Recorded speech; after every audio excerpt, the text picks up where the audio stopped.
দেখা পাইছো ৰাতি 12টা বজাত এজন 60 বছৰীয়া বৃদ্ধ মাতৃক কেনেকৈ সীমান্ত আৰক্ষীয়ে উঠাই লৈ যায়। আৰু এই দৃশ্য যেতিয়া আপুনি দেখা পাব তেতিয়া আপুনি মানুহ হিচাপে জীয়াই থাকিবলৈ আপুনি ইচ্ছা নকৰিব। আপুনি ৰাতি শুই যাব, ৰাতি 11টা বজাত আপোনাৰ ঘৰত উচ্ছেদৰ জাননী আহিব আৰু ৰাতিপুৱাই আপোনাৰ সন্তান আপুনি টোপনিৰ পৰা উঠাৰ আগতেই আপোনাৰ ঘৰখন জেচিবি লগাই ভাঙি দিয়াৰ কাৰণে চৰকাৰ প্ৰশাসন প্ৰস্তুত হৈ পৰিব।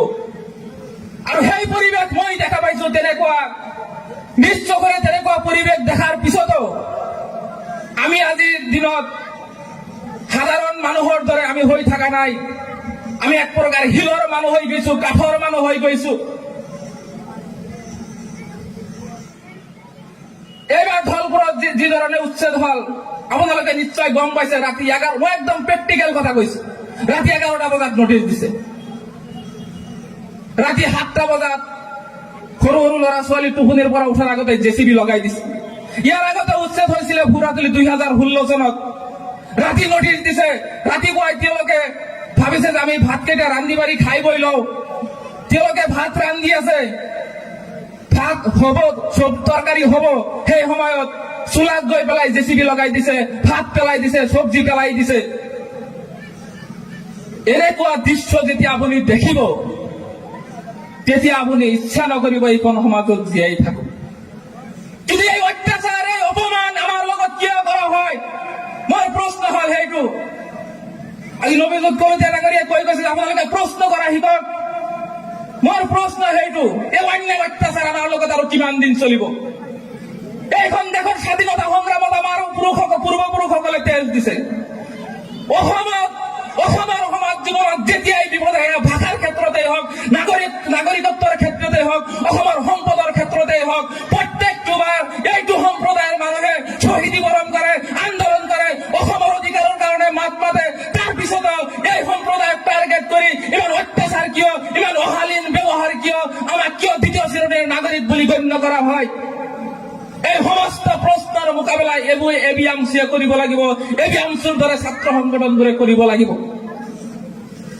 ইমান দিনে কিছুমান চৰকাৰ আছিলে, মই আজিৰ দিনত কম যে কোনো ৰাজনৈতিক দল, কোনো চৰকাৰ আমাৰ পক্ষত নহয়। ইমান দিনে যিবোৰ ৰাজনৈতিক দলৰ চৰকাৰ আছিলে তেওঁলোকে থকাৰ সময়ত আমাৰ কি কি সমস্যা সেইবোৰ আমি গম পোৱা নাছিলো। কাৰণ তেওঁলোকে হল আমাৰ ভিতৰুৱা শত্ৰু, পানীৰ তলৰ কাঁইট যাক বুলি কয়। সেয়া কংগ্ৰেছেই হওক, সেয়া বিপিএফেই হওক, বা সেয়া আন কোনোবা ৰাজনৈতিক দলেই হওক।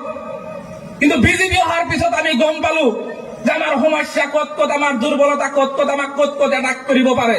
হয় নে নহয় দ্বাৰাই? কাৰণ বিজেপি আমাৰ লগত মুকলিকৈ শত্ৰুতা কৰিছে নে নাই? কংগ্ৰেছে ওপৰৰ পৰা পানী ঢালিছে, তলত আকৌ কাটি দিছে। কিন্তু বিজেপি অহাত মই এটা ভাল পাইছো, মই আকৌ বিজেপিৰ সমৰ্থক নহয় দেই। বিজেপি অহাৰ কাৰণে মই এটা কথা ভাল পাইছো যে তেওঁলোকে আমাৰ লগত প্ৰকাশ্য শত্ৰুতা কৰি আছে, কৈ আছে নে নাই? বিজেপিয়ে ডাইৰেক্ট কৈ দিয়ে যে মুছলমানক আমি এইটো কাৰণত বেয়া পাওঁ, মুছলমানক আমি এইটো কাৰণত বেয়া পাওঁ, যাৰ কাৰণে আমি সজাগ হৈ আছো। হয়, বিজেপি আমাক বেয়া পায়, বিজেপি আমাকে এইখন দেশত থকাটো নিবিচাৰে। গতিকে আমি সজাগ হব লাগিব, আমি বিজেপিক শিকাই দিব লাগিব, বিজেপি তুমি কোন হয়? এইখন দেশত তোমাক যিমান অধিকাৰ আছে, মই ছাদ্দাম হুছেইনৰ সিমান অধিকাৰ আছে, ৰাণীপুখুৰী অঞ্চলৰ সিমান অধিকাৰ আছে, অসমৰ সংখ্যালঘু মানুহৰ সিমানেই অধিকাৰ আছে। গতিকে তেওঁলোকক আমি শিকাই দিব লাগিব, আমি দুৰ্বল হোৱা নাযাব। মই আৰু দুটা কথা কৈ পেলাই মোৰ বক্তব্য মই শেষ কৰিম। আমনি লাগিছে নেকি আপোনালোকৰ? সমাজত প্ৰত্যেকজন মানুহে সন্মান সহকাৰে জীয়াই থাকিব বিচাৰে না নাই? প্ৰত্যেকজন ব্যক্তিয়ে সন্মান সহকাৰে, মৰ্যাদা সহকাৰে জীয়াই থাকিব বিচাৰে। কিন্তু আজিৰ দিনত আমাৰ মান, মৰ্যাদা, সন্মান একোৱেই নাই। যতেই যাওঁ আমাক তুচ্ছ তাচ্ছিল্য, বিভিন্ন ধৰণৰ কথাৰে, ব্যংগ কথাৰে আমাক বিভিন্ন কঠোৰতা কৰা হয়। কিন্তু আমি মানুহ হিচাপেতো আমি সন্মান সহকাৰে জীয়াই থাকিব বিচাৰিম। আৰু যদি আপুনি সন্মান সহকাৰে জীয়াই থাকিব বিচাৰে, তেতিয়াহ'লে আপোনাৰ জীৱনত ইয়াত কলেজীয়া ছাত্ৰ আছে, এবিএমচিৰ কেডাৰসকল আছে, সাধাৰণ ৰাইজ আছে, মই সকলোকে উদ্দেশ্যি কৈছো যে আপোনাৰ জীৱনত আপুনি কেইটামান হোৱা, ব্যঞ্জন বৰ্ণত যে হোৱা আখৰ এটা আছে, কেইটামান হোৱা আপুনি আপোনাৰ জীৱনলৈ আনিব লাগিব।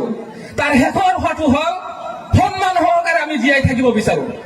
সেই শেষৰ হোৱাটো যদি আপোনাৰ জীৱনলৈ আপুনি আনিব বিচাৰে, তেতিয়াহ'লে আপুনি সফল হ'ব লাগিব, হয় নহয় শ্ৰদ্ধা ৰাইজ? যদি আপুনি সফল হয় তেতিয়াই প্ৰত্যেকজন ব্যক্তি আপোনাক সন্মান কৰিব। এতিয়া আপুনি সফল হ'বলৈ হ'লে কি কি কৰিব লাগিব? আপুনি 2 নম্বৰী, দালালি, দগাবাজ, গাঁজাখুৰি সকলো ধৰণৰ কথা, সকলো ধৰণৰ কাম কাজ এৰি দিব লাগিব। আপুনি প্ৰথমতে সপোন দেখিব লাগিব। আপুনি সপোন দেখি সততাৰে সংগ্ৰাম আৰম্ভ কৰিব লাগিব আৰু সেই সংগ্ৰামত আপোনাৰ সংগীবোৰ সৎ হ'ব লাগিব। আৰু যেতিয়া আপুনি সততাৰে সৎ সংগী লৈ আপুনি সংগ্ৰাম আৰম্ভ কৰিব তেতিয়াই আপুনি সফল হ'ব। আৰু যেতিয়াই আপুনি সফল হ'ব মই গ্যাৰাণ্টি দি ক'ব পাৰো প্ৰত্যেকজন ব্যক্তিয়ে সমাজত সন্মান সহকাৰে জীয়াই থকাৰ অধিকাৰ পাব। পাবনে নাই শ্ৰদ্ধা ৰাইজ? গতিকে মই এবিএমচুক আহ্বান জনাম যে আপোনালোকে এই হকেইটা এবিএমচুৰ প্ৰত্যেকজন কেডাৰে যাতে এই হকেইটা নিজৰ জীৱনত এবাৰ এপ্লাই কৰি চাওক, নিজৰ জীৱনত এবাৰ আনি চাওক। আপোনালোকৰ সংগ্ৰামৰ জৰিয়তে আপোনালোকে ৰাইজত শান্তিত থাকিবলৈ দিয়াব পাৰিব, আপোনালোকে শান্তিত থাকিব পাৰিব, আপোনালোকে সমাজত সন্মান সহকাৰে জীয়াই থকাৰ অধিকাৰ পাব।